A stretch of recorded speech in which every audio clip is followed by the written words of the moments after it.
Okay, welcome to another edition of the Above the Bridge podcast. This is episode 39. This is also our 1 year anniversary. We made 1 year. So shout out to all our sponsors, guests, everybody that came on the show, everybody that watched, listened, tuned in. Also shout out to Boy Band John, our producer. Without you, we couldn't do this. So I appreciate you. And I said it many times before. Thank you very much. 1 year, bro. We did this for 1 year, bro. That's insane. But thank you. That's crazy. It's our 1 year birthday. Okay, shout out to our sponsors, Defend Hawaii. If you go on their website, defendhawaii.com, use promo code ATBPOD upon checkout, you receive 15% off your entire order. Go see Mr. Meheula at No One. Tell him Thaddeus sent you. Also, Detail Garage Hawaii, same thing. DetailGarageHawaii.com. Promo code ATBPOD, 15% off any kind of detailing equipment, waxes, polishes for your car. Go check out Kaika. Tell them Thaddeus sent you. And our newest sponsor, Hawaii Candy Factory. If you go on their website, order whatever you want. They got a whole bunch of crazy munchy snacks, nerds, lihimui. My daughter loves them. We take it all to the movies. They call it noms or whatever. It's super good. Same thing, promo code ATBPOD upon checkout, 10% off your entire order. Okay, now this one's gonna be fun. I've been wanting to get this guy on for a while. He does some crazy stuff. He was one of our Taekwondo students back in the day. That's how I met him. I met his father and brother. He does a lot with dream analysis and kind of talking about dreams. He has his own YouTube channel called Lucid Explorers. His name is Matt Chong. What's up, brother? How you been? What's up, man? Thanks for having me. Honored to be here. Honestly, I'm probably I've watched almost every single one of your episodes, maybe every one. And right on. I'm very stoked to be here. Honestly. Right on. No shit. Well, I'm stoked to have you, man. I knew you since what? You were in high school, and shoot, we used to try and beat each other up all the time. You used to whoop my ass all the time. Why does everybody say that? I did it with love. All I would say is, yes, your axe kick. When I would normally think an axe kick, like you can never throw an axe kick. No one does that in MMA. Nobody throws that shit, but your fucking axe kick would go like, you know what the worst part was? So we were wearing headgears, yeah, because we get kicked in the face and shit. The one spot with no fucking padding. Oh, yeah. On the very top. And that's right where your fucking heel would go right on my head. Oh, those are the days, man. I miss those days. We used to have a lot of fun. Training was good fun. It throws my back out. Every time I kick hard, my back gets super fucked. So. Oh yeah. Nowadays it's not like you can just get up and go. You got to do like jumping jacks, picky pineapple, stretches, and get really warmed up before you can start moving around again. Not like back in the day, you could just like, okay, let's go. Exactly, man. But we got kids, right? So when kids, I mean, well, your girl, she's getting close enough for go. I mean, I know she dances and stuff too, but you're gonna put her in that because I really want to do it with my son, but I train her at home. I gotta take care of my body. Oh yeah. Definitely. I've just recently got into a little more healthier situation. I had kind of a not so good lab work done, and it kind of forced me to take some changes. I dieted. I lost like 15 pounds. I start to see my abs again, which been hiding for like a decade. So that's kind of cool. But at least getting old sucks, man. I feel like I could still maybe move around a little bit, but I don't know if I could take punches or kicks to the face as well as I could before. I don't remember you getting hit much, so I think you're good. Yeah, just hop around and drop them kicks, man. You fucking be fine. So what have you been up to, man? Like in all this time, like I haven't spoken to you for a long time, and I see your YouTube channel. You do a lot with dreams, but before we get into that, what kind of work you been up to? I've been, just hopping around, I'm in safety now, which I kind of just fell into, but I mean, luckily, I love my employer and all of that and shit, but, so I'm doing safety stuff, insurance. So, like if if you ever get the safety inspector show up on you guys, that's basically me, everybody's best friend, huh? See these guys coming, hey, Have you been documenting your safety meetings? I'm that guy. So it's more for industrial businesses. Oh no, we do everything. But yeah, I Oh, mean, okay. like basically, if you have more than one employee, if you're not self-employed, I mean, so work comp, right? So basically, we could be there. It actually was kind of a blessing, though. I kind of stumbled into it, and it actually helped me stumble into what I'm doing now with dreaming, where I was never. I'm pretty personal. I'm pretty keep shit in to myself. I'm not really, I'm not one to make YouTube videos in particular, for example. But my job now, it has us going out doing a lot of safety trainings and shit like that. And so having to get comfortable with public speaking and all of that, actually, no kidding, pretty much helped lead me to the, to the YouTube videos and the shit that I'm doing now. So yeah, that family stuff too, right? Yeah, that's always a thing. Well, from what I heard, like I guess you went to Ronnie, one of our guys that was on the show, one of my close friends. You went to his company, and I got a call from one of his employees, which is one of my best friends, Frank. He said, "Hey, you know this guy Matt Chong? He said he knows you." I'm like, "Yeah, that's my boy. He used to train with us." Say, "Oh, okay." But I guess you met them and did a safety training, and they had a lot of good positive feedback, which caused me to kind of look into what you were doing. And so explain to me Lucid Explorers, like from someone who doesn't know anything about it, like explain to me this, because this is a very intriguing subject, and I got a lot of questions about dreams and ciphering it out and becoming reality and everything. So I want to know, first of all, what is it that you really kind of trying to accomplish with Lucid Explorers, and what is Lucid Explorers? All right, so kind of to go at it from the beginning. So again, kind of coming at it from the work angle. So as I was getting into my current job, where we got to give safety trainings and stuff like that, work compilated things, we would see stress related claims come in, right, for whatever reason. And then around that same time, I was really, I guess I'll get into how I really started taking this practice seriously. I've been lucid dreaming for a long time, but before this, and I was really figuring out that it's a skill. Lucid dreaming is a skill, right? Basically being consciously aware of the fact that you're dreaming while it's happening. It's a skill that can be practiced and improved upon, right? Once I kind of figured that out, because I was just naturally lucky enough to have that, some regular cadence of them throughout my life, it really piqued my interest. And so I started looking for any way I could to throw it, just to talk about it, right? So I'm at work or doing shit for like fall protection or fucking body mechanic stuff. And so I went to work. I'm like, man, like I really want to make one on stress management. And my whole goal when making that shit was to throw in, so mindfulness and meditation is a very key aspect of the lucid dreaming practice and all that too. But I was really just looking for a way like to fucking funnel in my real true interest into it. And so then when Ronnie them had their stuff, luckily, man, they booked me. They had a lot of training they kind of wanted to get done and stuff like that. So I was like, hey, they booked me for like 4 or 5 hours or something. So I'm like, I'm going to fill 4 or 5 hours, dude. And so it actually gave me the perfect opportunity to kind of throw in this training that I was working on at the moment. So that was your first time? No, I found other ways to work that shit in other ways. Okay. But nonetheless, it was my first time throwing it all together and, in like a 4-hour block or some shit.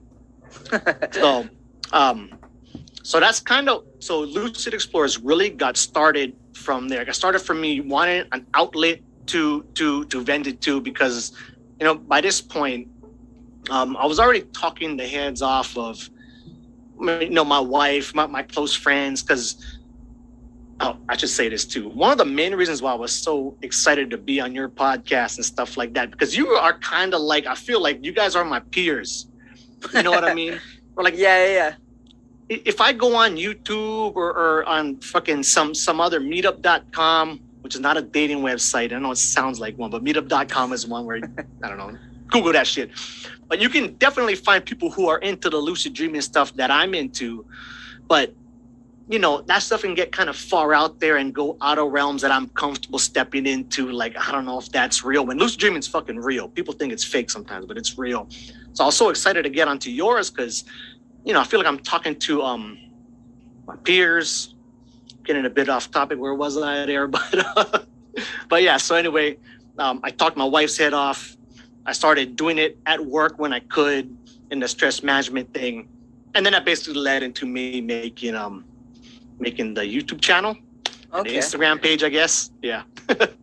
All right. So what exactly is lucid dreaming and lucid exploring? Like, kind of break it down for somebody who has no idea.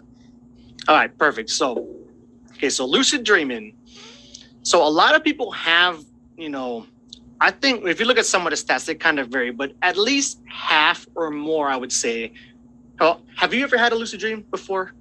Well, what is a lucid dream? Oh, yeah, so just being consciously aware of the fact that you're dreaming while it's happening.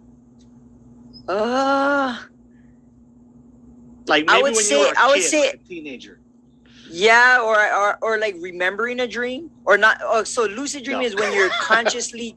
I think maybe in the stages of almost falling asleep to being asleep. I think around there I would probably know that I'm starting to dream and kind of. So okay, that's actually key. So you're starting to see mental visuals, right? Yeah. Or like it's more than you just thinking. Okay, so that's actually called hypnagogia,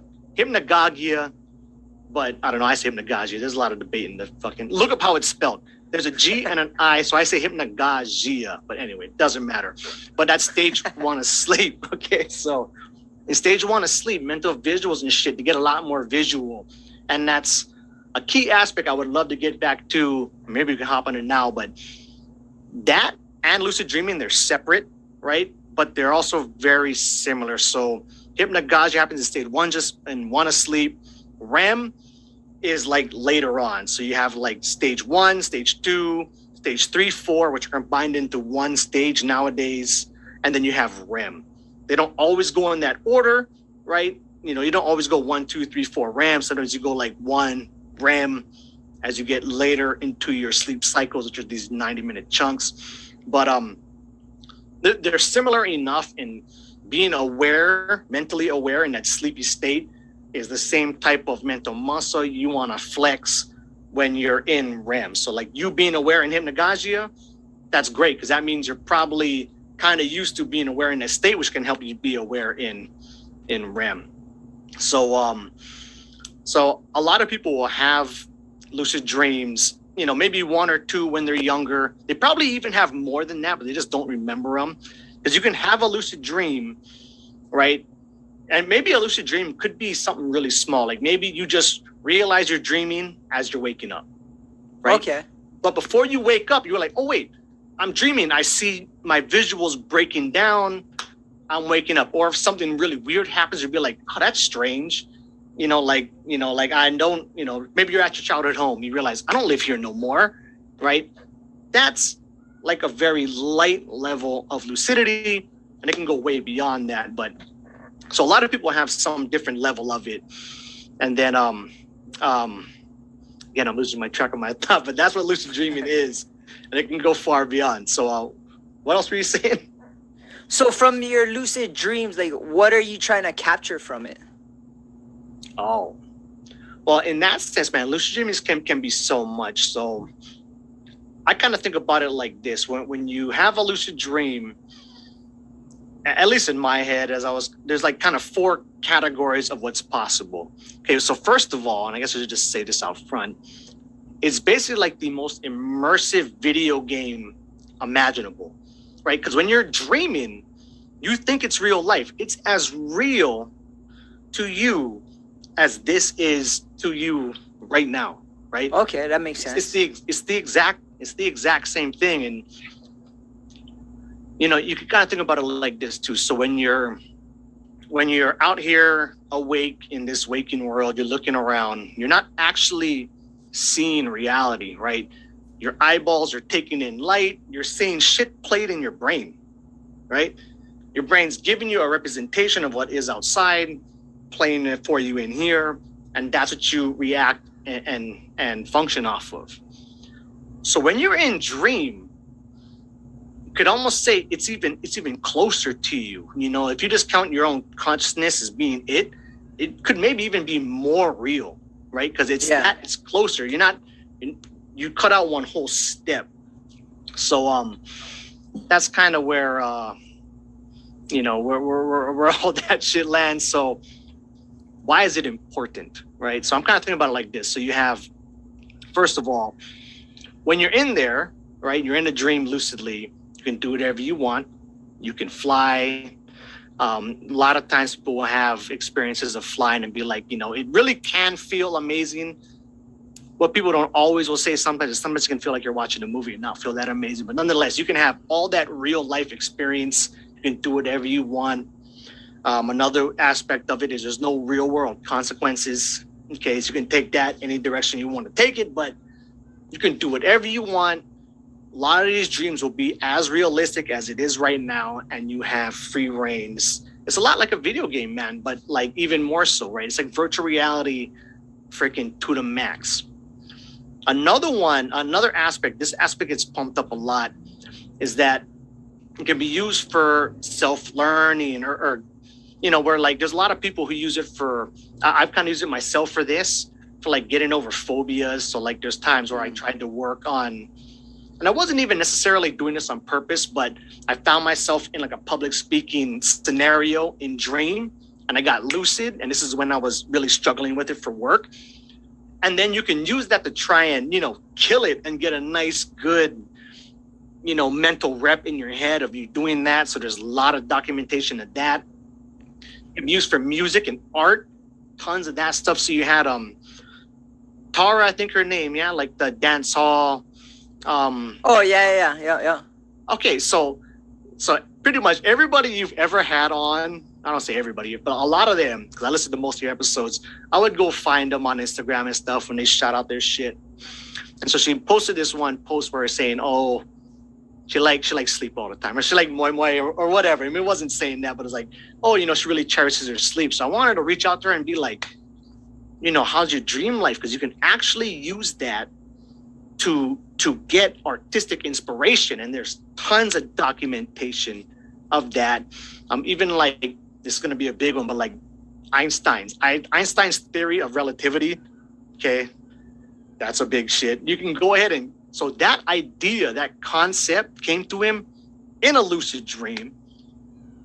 So you have all that, but the last one, and the one I like, and the one I think is most easily graspable for people who are into the practice, is any experience is available to you, right? So you can have, experiences of like pure love and shit. I know we might get into one of my best dreams ever here later, but you can really have some of the most amazing experiences of your life in dreams, right? And say if you have that in real life too, right? Say you had some religious, spiritual type experience, you won a gold medal, whatever, something like that in real life.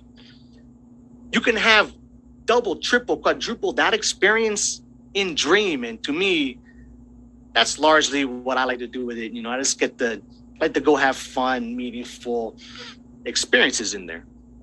So you're telling me like you can it's kind of like you're a part of the dream, but you can control it. So if I decide to dream, like say I decide to be world UFC champion, I can control my dreams to put myself in that situation, and it'll kind of be like, what was that movie? The one Inception, or Inception is a normal dream movie, but or Total Recall. Like you're in you're in like exactly what's happening in your head, but it's a dream. That's what you're saying. I mean, so you can program your dream to play out how you want it to play. You can.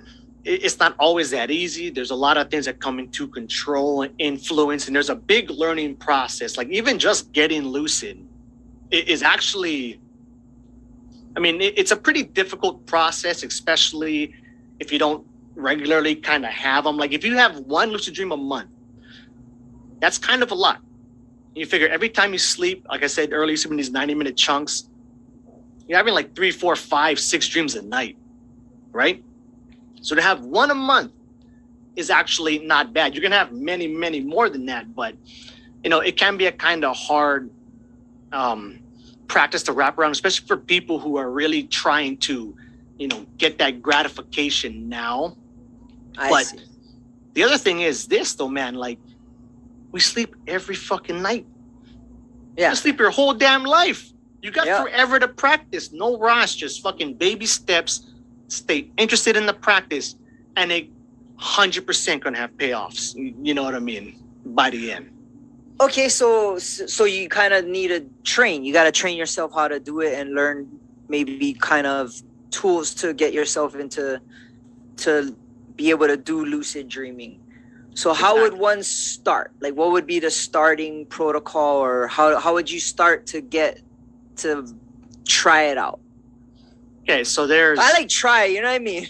Yeah. Hey, man, I hope you try. I want you to try. You and BBJ need to try this. Everybody should try this. Like, so. I know BBJ likes to sleep. There you go. I don't know. He's always awake though. He's always. Hey, this could also be good for, like, I know you party. You guys used to party all the time, right? People don't like sleep sometimes. It's like, I don't like go sleep. I'm gonna waste the night. Getting a lucid dreaming practice, especially if you have a good one, man, it's gonna encourage you to sleep more. You'll be like, fuck, I'm gonna sleep like 8, 9, 10 hours today because I want to. And because you want, I mean, then you'll do it a lot, right? And then it can really roll out. So I guess that's a good place to start. Okay. So one of the best things you need to do is to get more sleep. So I'll start off by I'll ask you this question. How many hours a night do you sleep on average? I would say about 6.5. Well, average about 6.5. Yeah. 6.5. So that's like you want to wake up at 6, you lie in bed at 11:30, or you lie in bed at 11 and you try to fall asleep by 11:30? Well, for me, I don't know why, but I developed a habit to watch TV till I fall asleep. So I'll probably turn it on about 10:30, and I'm dozing off about 11:30, and I turn it off. I'm good. So that's how I get into it. Oh, wait, no, like I cannot just turn off everything and go sleep for some reason. I gotta wind down, or I don't know what habit that got me to do that, but I feel like I cannot sleep unless I'm watching TV and just kind of fade out that way. Hey, that's a common thing, and I got one good practice for you, particularly if you like to do that. That can replace the watching the TV. Is you watch the hypnagogia. You watch the stage 1 of sleep shit, because it comes on really early on. I mean, like, you give it 5-10 minutes, you could probably start catching some of them visuals. Use that to watch yourself into sleep. So that can really help. But one of the main things you need to do for actual lucid dreaming, which happens in the REM stage of sleep, right, is you have to sleep long. So we sleep in these generally 90-minute chunks. So the first 90 minutes go something like this, which is why these stages have numbers generally. You hit stage 1, which is like the hypnagogic stage. A good hallmark of this stage is, and I should say this too, each of these stages are defined by dominant brainwave activity. So they hook people up in labs with EEGs on their head. So they actually can tell, what stage of sleep somebody is in, right? So you really truly know when somebody's in REM and when they're not. But okay. So you go into stage 1, and then after that you go into stage 2, which is there's a lot of kind of debate over stage 2, but I like to think of it as a little bit deeper stage of stage 1, where there still is some visuals. I feel like I have visuals in stage 2. Some people say stage 2 is a total blank slate, but I would disagree. But the hallmark of stage 1 is that you'll be in this quote unquote stage, lost in mental thoughts. Somebody wakes you up and you'll be like, oh, hey, I wasn't sleeping yet. I was almost sleeping. You weren't totally there, but you'd be like, shit, man, I was almost asleep. Why'd you wake me up now? Okay, so that's like stage 1. Stage 2, at least from my experience, is it's still kind of visual, but somebody wakes you up and you say you're sleeping at that point, right? Then you have stages 3 and 4, which used to be separate stages in their own right, but they combine them into one. It's the slowest brain waves of sleep. This is when you have what's typically considered dreamless sleep. From my understanding, something called sleep yoga. So there's an ancient Buddhist practice, because them Buddhists, man, they are on this shit. They've been doing it for fucking centuries. But so like a lot of times they'll say sleep yoga. So dream yoga in Buddhist terms is like lucid dreaming. Sleep yoga is one stage deeper than that. So sleep yoga, you can say, is like being aware in dreamless sleep. Typically like 3-4 from what I understand. Right. Then after that you have REM, right? They're very dream heavy, rapid eye movement sleep. They call it that because your eyeballs are shaking back and forth in your head. And like actually literally. Oh, literally. So if you ever look at like your kids sleeping, you've probably seen this. You'll see them lying down. You can kind of see their eyelids going around because their eyeballs are moving underneath their closed eyes. I'm gonna look tonight, and hey, you could see them. So that means they're in REM, and so you actually kind of do. So your eyes kind of vibrate and shake on their own, but you also are looking. So whenever wherever you're looking in dream, right? Your eyes kind of go that same way in real life, which is how they scientifically proved that lucid dreaming is a thing. Right, so they had these people in a lab, right? These proficient lucid dreamers, they're following their EEGs, so they know they're in REM, and then they had this specific eye pattern to look like left, right, some shit like that, right? Where normally you would not see that direct of a pattern done like 2 times in a row blatantly. And so many people over the years have proved this to be fucking 100% solid, right? So wherever you're looking in your dream when you're in REM, that's how your eyes gonna move in real life. Yeah. And there's actual daytime practices you can do to kind of mimic that. If you remind me later, I'll come back to it. But so when you're in your first stage of sleep, the first 90 minutes, you maybe only dream, typically like they say like 10 minutes or so. Okay.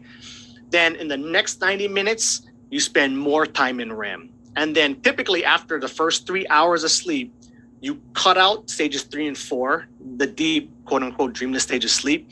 And you basically just go stage 1, REM. So you'll go like, stage 1 for a little while. And then by like hours 7, 8, 9, 10, if you can get that many hours of sleep, you dream in like 45 minutes, hour plus of that 90-minute chunk.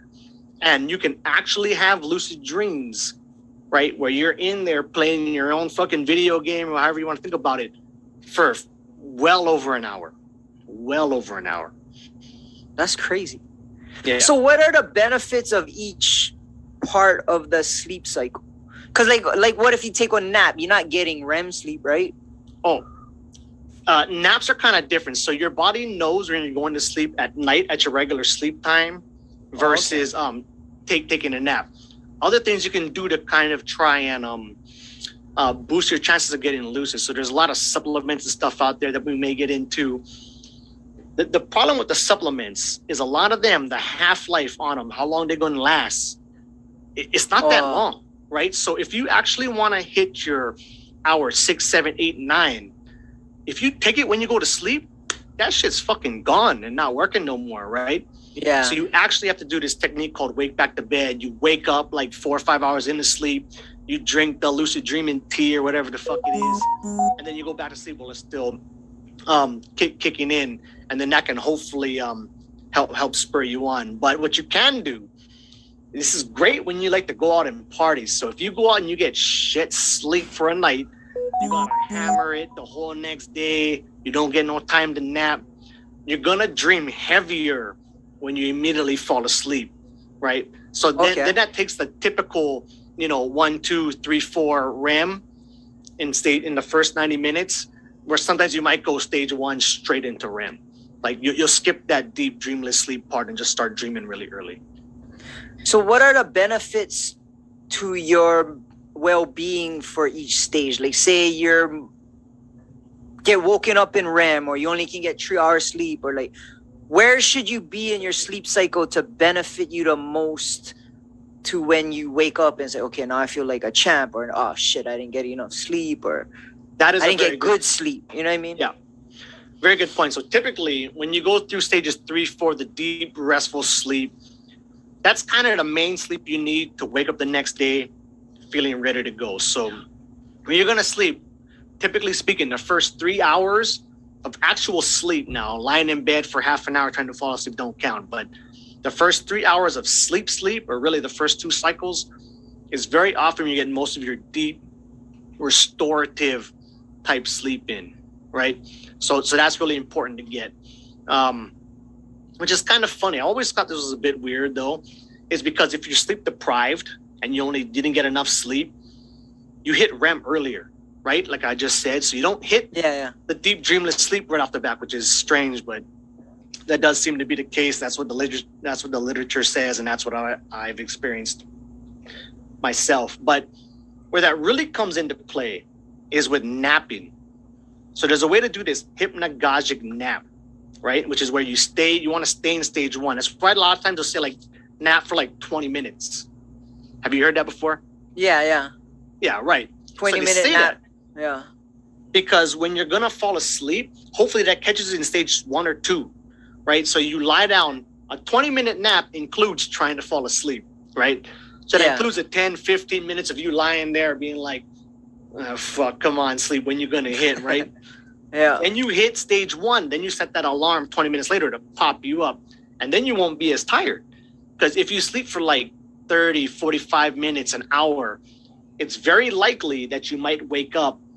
You know, you could be dreaming. I mean, it varies a lot, but it's very likely you'll be in deep sleep at that point.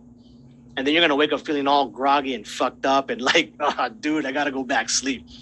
So learning how to nap, man, it's been one of the key things that's really helped me, where you get this, if you get used to playing in stage 1 of sleep, the hypnagogic space, you can actually learn to stay there, right? Because you're there lucidly. So you go into stage 1 and you stay there. So you could take like an hour stage 1 nap of sleep, pop right up, feeling ready to go because you never sunk deeper. Oh, that makes sense. Yeah. But it's all mind control, right?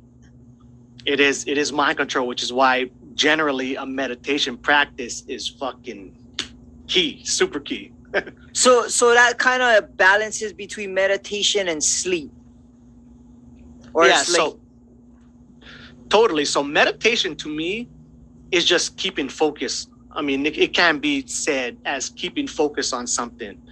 So you have an object of attention, you stay focused on it, you don't forget it, you don't fall asleep, you don't go into unconscious sleep, right? So whether you're following your breath, or you're doing open eye style meditation, or you're doing hypnagogic meditation, right? Whatever it is, you find that object of attention and you hold it there, right? And as you lock it on it, you can act, your attention will stay there, say in hypnagogic meditation, but your body will fall asleep.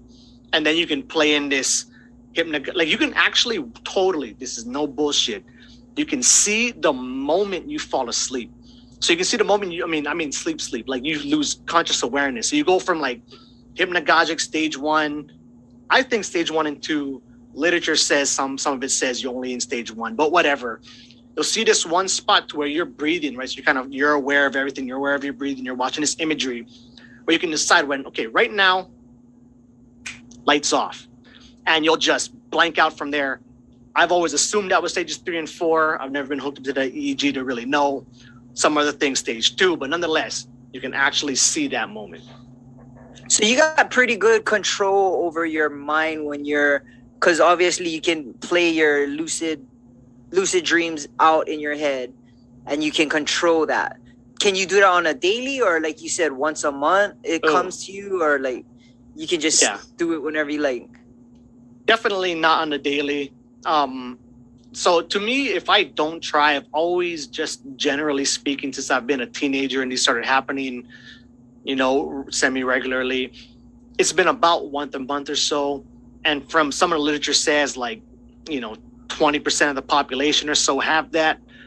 The thing is, a lot of times for these lucid dreams, because they happen, when you're a teenager, very often hormones are through the roof. When you're in REM, right, you're already aroused, right? I mean, that's just part of it. When you're dreaming, you get a boner, girls are aroused too, right? So it's going to make everything that much more tempting. So what a lot of people get stuck in, they get stuck in this stage of wanting to fly and fuck everything, right? So that's all their lucid dreams become, and it becomes a roadblock to progression, I would say. Yeah, see, what's up? Totally. Shout out to Ben in the background too, by the way. Yeah, I know. Keeping his head back there. Oh, I thought that was a Ben? boy. I thought that was like a young boy for a second. Okay, you're an adult. You're fine. Okay, sorry. Go ahead. Wait. I got one more question. So, as you're playing these things out in your head, you can control the actions of each thing in your head, right? So like you said, you could fucking fly or whatever. You could pretty much, it's like a virtual reality that you control, but it's like dreams to you, like you said earlier, is real. It becomes a reality. Okay, well, first of all, it's actually not that easy, and I think sometimes, it can sound like it's easy. You run into fucking mental roadblocks all the time. You know what I mean? Because really, when you're in a dream lucid, right, you don't have control of everything. It's like waking reality when you're in there, right? It's like you feel like you have your body here, everything else out there. Okay, so what is out there? What's making this environment? What's making the dream characters? Like, you can talk to dream characters and ask them questions, and you have no fucking clue what they're gonna say, right? You can tell them, hey, show me where such and such is, if you're trying to find like a mirror to fucking look at yourself in or stuff like that, which can be very fun. So the cool thing about it is, this is kind of up for debate, but I'm very materialistic in my point of view of things, and when I see all this stuff. But I don't think I'm interacting with some fucking astral space being from another dimension. Maybe I am. Sometimes it seems like that, but my fucking default answer is probably not. Leave it open to possibility, but I'm assuming not. But what's undeniable is it's outside of your conscious awareness. Okay, so if that's what you want to just count as your subconscious, right? Outside of your awareness, you actually have literal visual representation of your subconscious, right? Well, to be honest, like everything that you're seeing or interacting with is all in your head.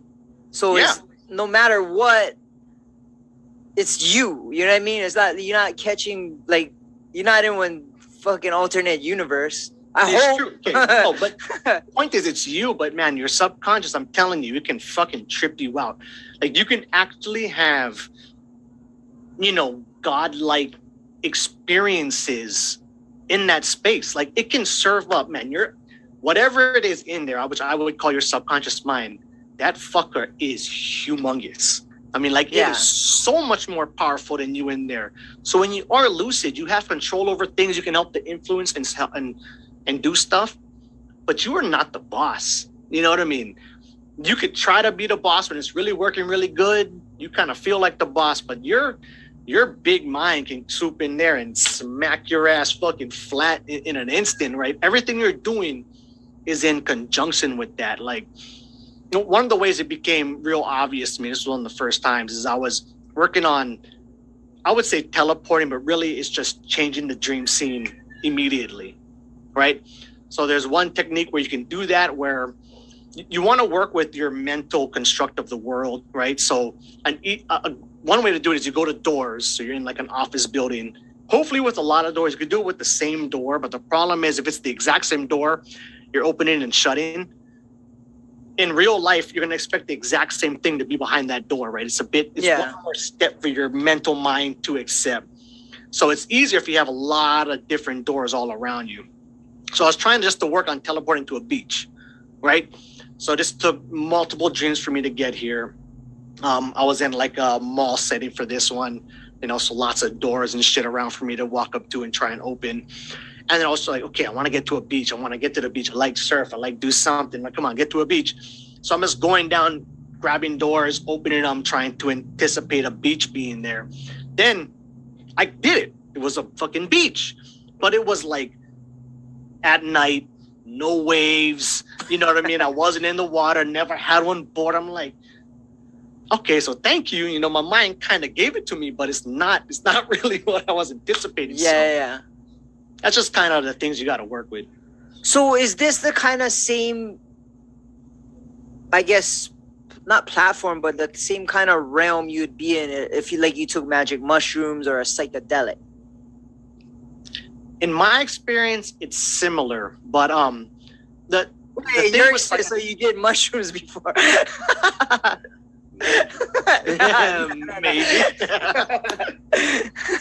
So, in my experience, though, mushrooms in particular they're not strong enough, Okay. I mean, you have to do. I've never done like you got to do like a fucking super dose of that shit. I haven't done that much. Like a 'Cause, this portabella stuff, kind.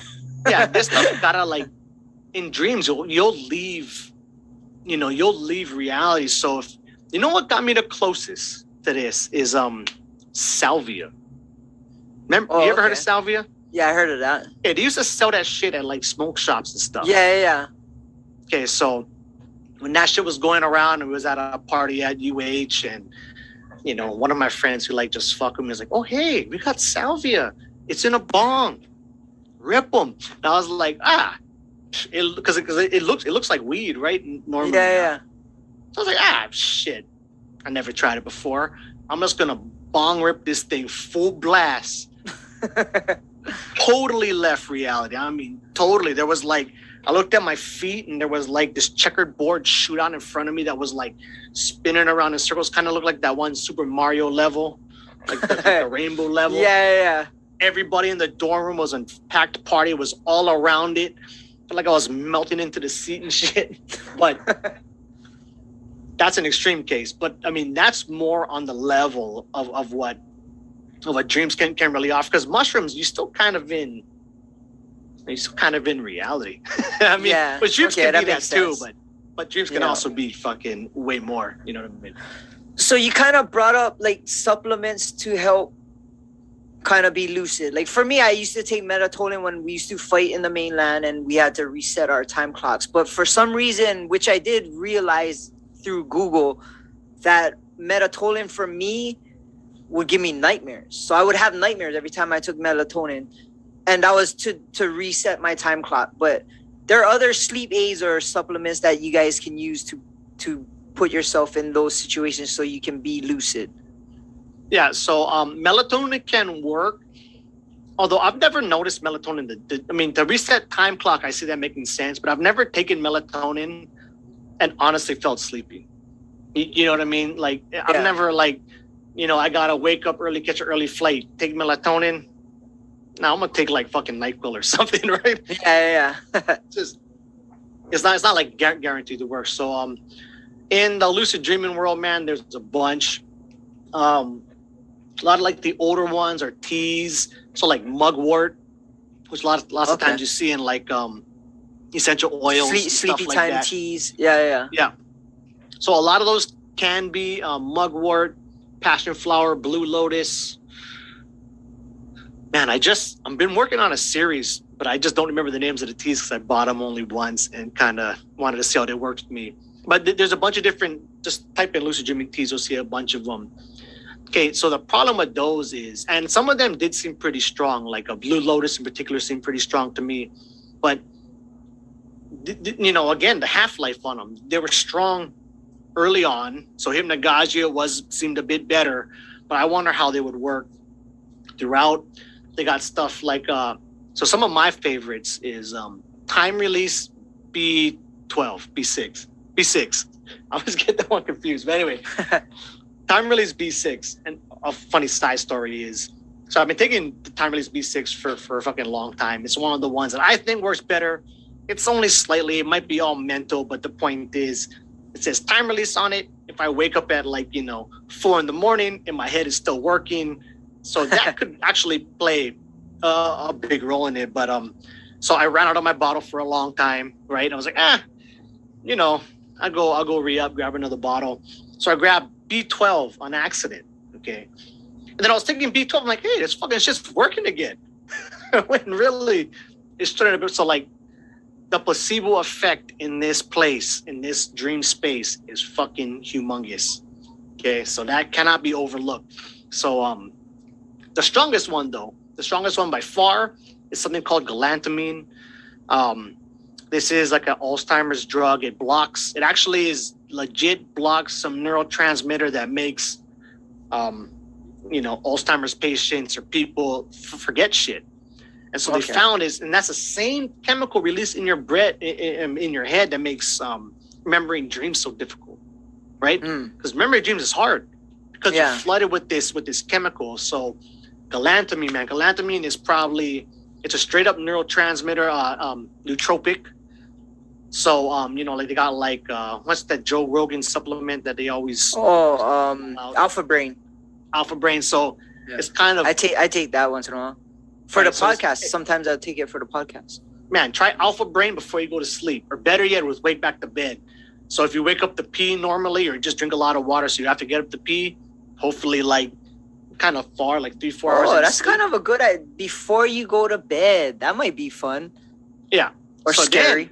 yeah. So you drink the water, you wake up, you go pee. Then when you pee, you take the Alpha Brain and go look Alpha Brain up on Reddit. Okay, I'm gonna try Fucking that help. tonight. It helped with lucid dreaming for sure. Okay. Fucking 100%. Well, I know the biggest question is for my listeners, and I know it's gonna. If I don't ask it, I'll probably get people are gonna be mad. Weed. How does weed work into all this? Like, is that good for dreaming? Is it? Oh, see, it's not good for sleep. Okay, so the problem with it too, the main problem, this is the main problem, is fucking recall. So it fucks with your memory. So it makes your dream recall terrible. You're still dreaming. Everybody's gonna dream. A lot of times you'll see you'll see like people would say, I haven't dreamed in freaking, anytime I see somebody say I haven't dreamed in like a decade, that is obviously blatantly incorrect. They're just not recalling that shit. But anyway, weed will totally tank that shit into the ground. But one thing weed will do is it makes your hypnagogic space fucking strong. Especially for me, a lot of times. So like if I'm one of the guys if I smoke it too much, I get sleepy and stuff like that, right? Yeah. So for me, if it's the first time I'm burning, so I'll go float tank and stuff like that, right? You go take a couple rips directly before hopping in the float tank. It's gonna help your hypnagogic imagery tons. Oh, okay. Always want to try that. The float tank. That's where the water is your body temperature and it's total darkness and you feel like you're flying. Do they have that anymore? No, but I wanted to. Oh man. Like, my boy Jeff, Dreamfloat Hawaii, dreamfloathi.com. Look him up. You got this spot out in Kahala. let's go. It's hey, I'm down. I could probably take you for free. Yeah, let's go. BBJ, you wanna go float tank? Well, there's only one other tank, so I gotta take you the other time. Oh, okay. Hey, so actually, you know what? I'm going on Sunday. You free Sunday morning? Maybe. Okay, Yep. maybe. As long as Niners not playing. Yep. We'll talk about this after. Cool. So if the other tank is open, if it's open, and that's kind of a big if, but if it's open, they have it available and the time slot's open, generally speaking, I can bring first timers with me to go try. Yeah, that'd them be out. cool. I always wanted to try that. So Yeah. for weed, if you're smoking weed, like I know for people it helps with like you can't sleep. Like if you have, what is it when you can't sleep? Insomnia. That's the one. I don't know why I Yeah. can't think of it. Yeah, so if you can't sleep, a lot of people do it or take edibles. But Yeah. like you said, it the dream recall. But does the quality of sleep diminish because of that? From what I understand, yes, and from my own personal experience, it does. You know what I mean? Because you have to go your brainwave thing. You really want to go in this steady. You like people who have iWatches and stuff like that, Yeah. Fitbits and whatnot. That stuff can really track you a lot. So, I've never done it. Actually, I say this never having done it myself. I would only go by personal experience.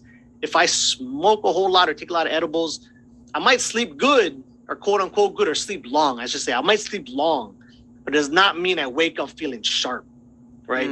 So what I would too, like when you're drunk, right? You're drunk, you pass out, you wake up, you don't feel good. You don't feel like you slept good. You still tired. Like I guess that would be kind of the same. But I know weed will help you fall asleep if you have insomnia, but the quality of sleep might not be as good. Totally. Okay, From my experience, the quality of sleep is not as good. Similar with alcohol. Drinking alcohol, like a glass or two of wine. I mean, glass or two, I don't think we would do shit. But, if you drink like a bottle or so of wine or a 6-pack of these motherfuckers, right? Like, you might fall asleep good, but, it will, once you wake up, or basically it messes with your sleep rhythm, right? So you sleep in these, you're not going to get the right amount of deep, restful sleep when you want it. maybe that shit comes later at night, which is why I was thinking it would be a nice experiment to try with one of them watches. You know, go get good sleep one night. Next night you like party, specifically see what the difference is, and hopefully you get the same, 7-8 hours of sleep in, but and then see what the difference is from there. So what is a good time frame? Like, say, what would be not everybody can get a full 8-10 hours, but what would be the most optimal amount of time to be sleeping for you to get the most benefit for yourself or body? Right. Okay, so it would have to be 7.5. Like I like to say 7, but like 7 plus. Like you don't want to go 6.5 is probably too little bit. Like 6.5 could work, but you have to count 6.5 for actual sleeping, right? Yeah, so yeah. You really gotta, if it takes you half hour or something to fall asleep, then that's 6. Or if you sleep for quote unquote 6, you really only getting 5.5. You're really cutting yourself short there by a lot. Okay. I guess I gotta get more sleep. I wonder how much different I would be in the day, or how more productive, or what if I got more sleep. I always feel like I'm always doing shit, and then, okay, it's time to sleep. I'll go to bed and I'm watching TV. If there's a way I could probably shave off an hour and be asleep for that time, that might make a big difference in my life. It may not, but it is worth trying out. I guess. What I would say here is, how good do you sleep are you watching TV on the couch or in bed? In bed. Yeah, I'm in bed. Okay. So you are in bed. I was gonna say, how are you sleeping on the couch? Oh yeah. That's like my sleep ritual, I guess, is to be in bed. Oh yeah, nah.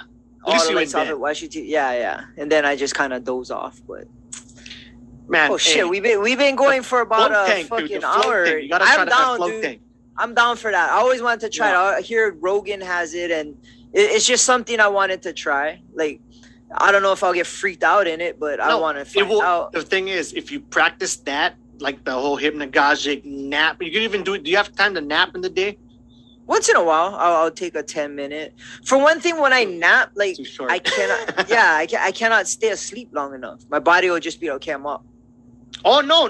That's a good thing, because that means you're getting to stage 1 or ish, and your body or your mind. So that same mind kicking in, like your mind kicks in, wakes you up out of it. That's actually what you need to get lucid. By having your mind kick in, that's like you set the intention before you fall asleep. You want your mind to kick in later on and be like, oh hey, you know what I mean? Let's get lucid right here. But learning how to hypnagogic nap will help your sleeping. I mean, at least it will help you fall asleep, where you might not need the TV. You could probably do like, instead of lying down at 10:30, whatever you said, you could just lie down at 9, find that mental space of the stage 1-ish area, watch that, falling asleep. And that also has the added benefit of being the same mental muscle as lucid dreaming, and then have more lucid dreams in the meantime. That's kind of cool. All right, man. Well, we've been going for about an hour. I think BBJ can ask the question of the week. What I always have a lot of questions. Obviously, everybody must have, because fucking everybody got to sleep and they want to know more about it. So anyway, this episode could go on for hours because I still get choke questions. Fucking. But okay, BBJ, what's the question of the week, man? Okay, question of the week, Matt and Tad, is what is the craziest dream you've ever had? And has any of your dreams become a reality? All right. Okay. Now this can literally turn into a whole nother fucking side. So first of all, let's hear it, man. The craziest dream is pretty easy. I can answer that one. The problem is it's pretty long. I shared it on my YouTube channel. It took me like 10 plus minutes. Well, let's get the Cliff Note version. Yeah. Well, I don't know. Explain it, bro. Go do whatever you got to do. I want to hear it. So I'll give you the clips. And it's kind of hard. It's hard to actually go ahead and pick one. It's like you have so many. It's kind of like in the episode you had with Golden Child, right? Where like you have so many old parties and shit you guys were starting that it's just you fucking forget. One big blur. Can't even really remember. So I pulled this one in particular out from my dream journal. I was making this series on. I don't normally like sharing my dreams, and so I was like, "Fuck yeah, try share." I'm reading through. I'm trying to find something to share. So the basis of this one, the Cliff Note version, is it had the sense of a full blast standing ovation, right? Where like Okay. it was, we're like going to like I would say like the Disneyland or whatever of the dream world, and all these guys were like, there's this big parade. They're like, hey, come, and I'm already lucid. Like, oh, okay, what's going on? They're like, hey, this is a fucking show you can't miss, right? So we get to this huge amphitheater. There's a spot waiting for me in the middle, and the main thing, even more than the show, because honestly, I can't even really remember the show per se. It was like I got there, and then immediately the sense I had was just the extreme version of eruption, standing ovation with a huge bunch of peers around you, right? It was just like fucking to the max. And then right after that, right, it got to this point to where I was like, oh, I miss my wife Liz. I wish she could be in on this shit because she's not so much into the dreaming stuff as I am. And like I would. So anyway, I try to find her in a dream. That's for another story. And then I ended up like, I think the dream's gonna end. I started seeing all these scenes of movies playing around me, right? Of movies like partway through. I'm like, oh wait, my subconscious mind essentially telling me, okay, we got more time, no worries. And then I wake up into this. It's kind of like a false awakening, but I didn't know I was dreaming. So like I was in my room, right? And then I had my wife there with this other, with this other dream figure there, and they were just taking care of me. They were like, it was almost like I was getting like a freaking spa day or something. But the feeling I had was of pure maximum love and support of a best friend or wife, right? And then like an unexpected another. Okay, so, and it was kind of an important difference between that, right? Of course, not of course, but wife, best friend, whatever, and then like an unexpected another of like I don't know, just surprising support of something else wanting to help you out there. Then the whole thing changed. I had this God, oh, it sound fucking full, but it looks like this perspective. It seemed like a godlike perspective of zooming out over what I didn't know was like other worlds, other realities, potential futures. Who the fuck knows? I couldn't take it in. It was too much. I had these other dream figures who I couldn't see but were with me, were trying to explain it to me. And it was like these 10, 12 different things. It got all crazy. And then in the end, right, I have another kind of like false awakening into this other dream essentially. And it was like I was a baby, right? And so I'm over there as like a little baby looking up, and my younger son was relatively youngish at this age, not quite newborn, but still pretty young. But I'm very used to, as all parents are, shelling out that fatherly love. Like we love our children more than anything. But the weird thing is like, I mean, of course, it's no shade to my parents. My parents fucking love me. My parents, they're fucking awesome. Yeah. But like, I don't remember what that true newborn baby love felt like being shown to me, right? And it was just a random thing of like, I had no expectation to be here, but like I was this little child. I look up and I see this motherly face, and then another sibling. And me, I have an older brother, but the other sibling was a female, which was a little bit weird.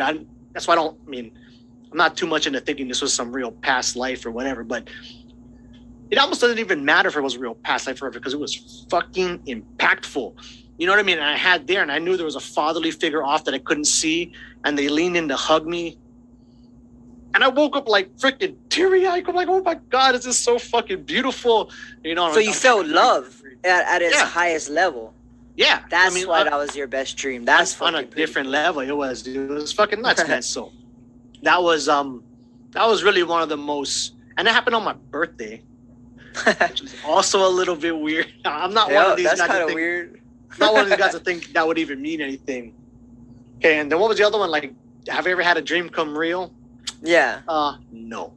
Because I don't think that's possible. But this is the other problem with that. I honestly don't believe it's possible.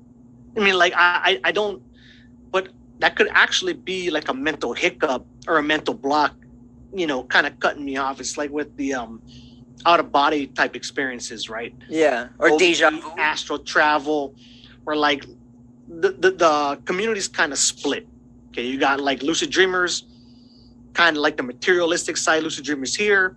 You got the out of body experiencers, but out of body experience I think can go in lucid dreaming. It's like an out of body experience, and that's fucking important. The experience of it, right? Then you have the more like the astral travelers, where they think they're actually interacting with beings from other places and whatnot. And I don't want to dismiss them, because like, I want to encourage them to come here and look at the data and see where you land. I don't want to be like, that's impossible or whatnot. I like to keep it open, but those two sides are very split. And what I think the best thing is just to keep an open mind and see where you land. Anyway, I'm gonna keep going. I better stop. Shoot, for me, I think the only real dream I had that I remember when I was little, and I had it a few times, and I still don't understand it, is I remember my mom, like, this is in my dream. I remember my mom going to the supermarket, and me and my sister in her car, and she had a rabbit, old school rabbits. And for some reason, I took it. We drove it. And I remember as a little kid driving this rabbit up leaky and getting pulled over.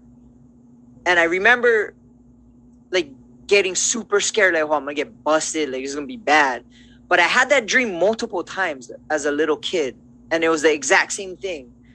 And then that's the only dream that I pretty much remember as a little kid.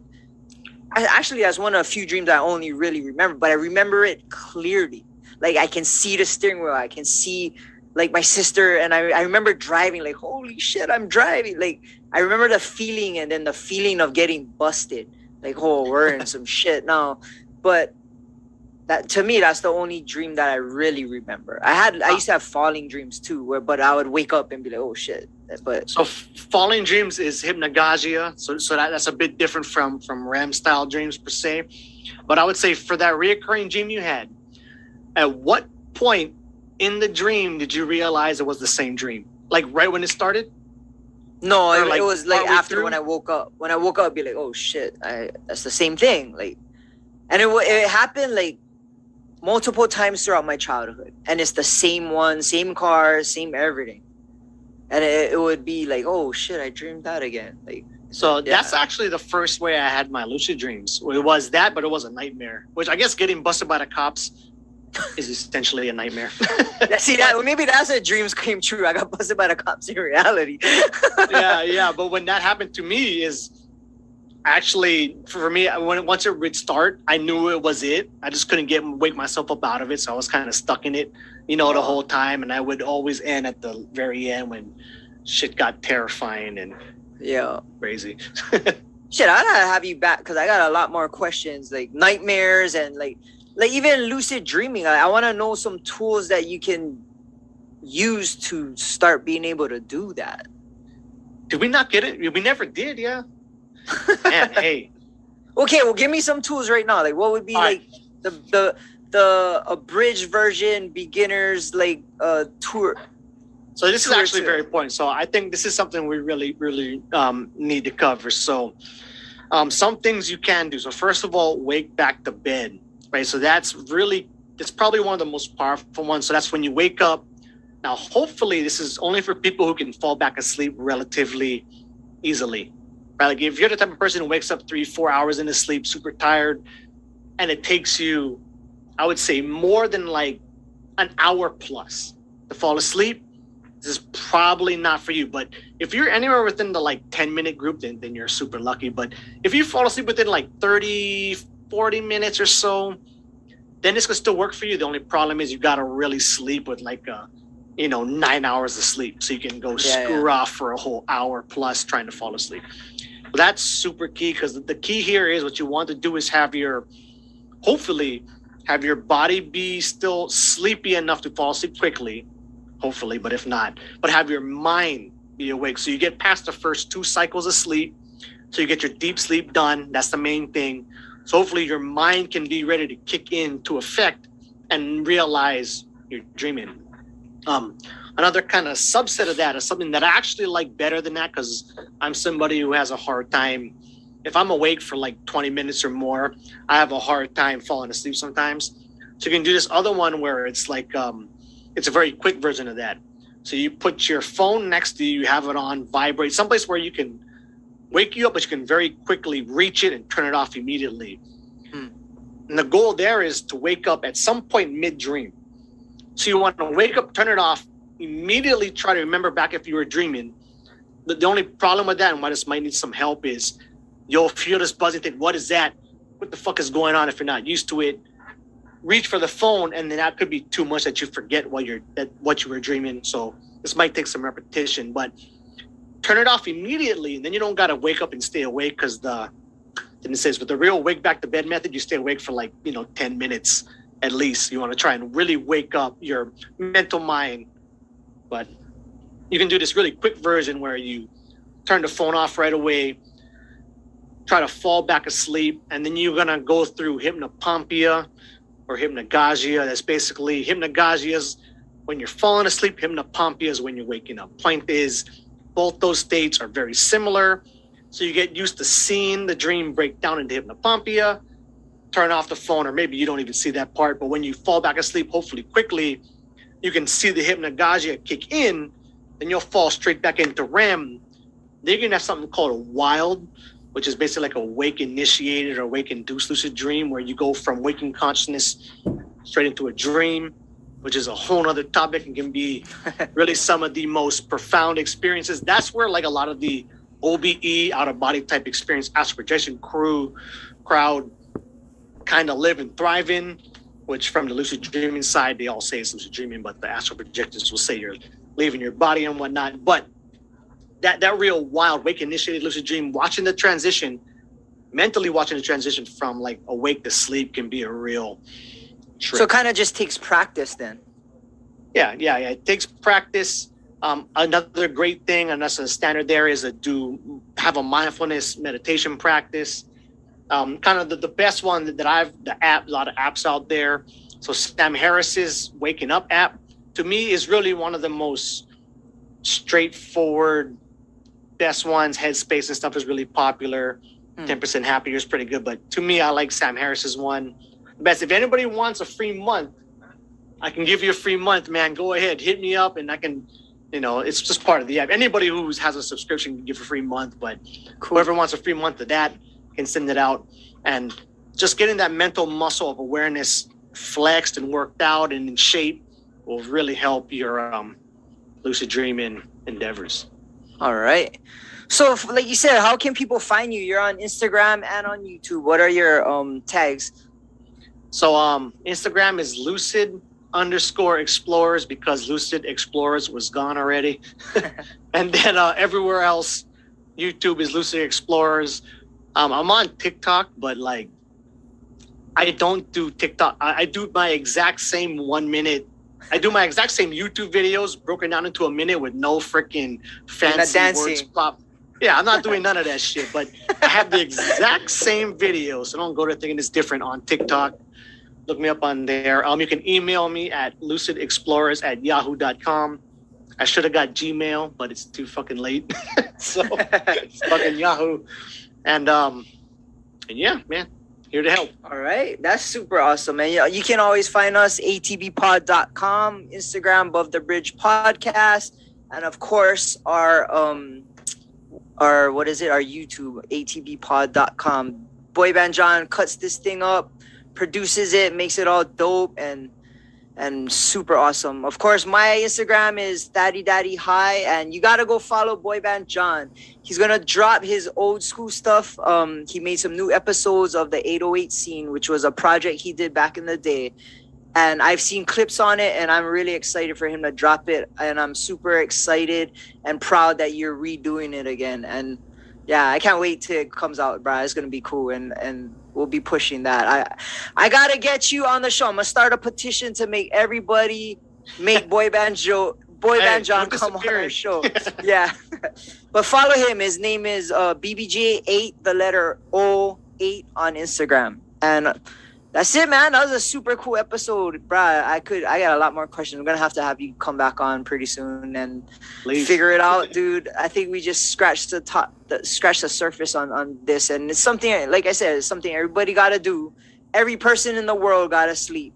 So people want to know about their dreams and Yeah, shit. man. You're the Not guy. make use of that time. Yep, right on, Yeah. man. All right, brah. All right, shock us to the camera. Right on it. Shout out to the Artist Group Network. We're out. Aloha.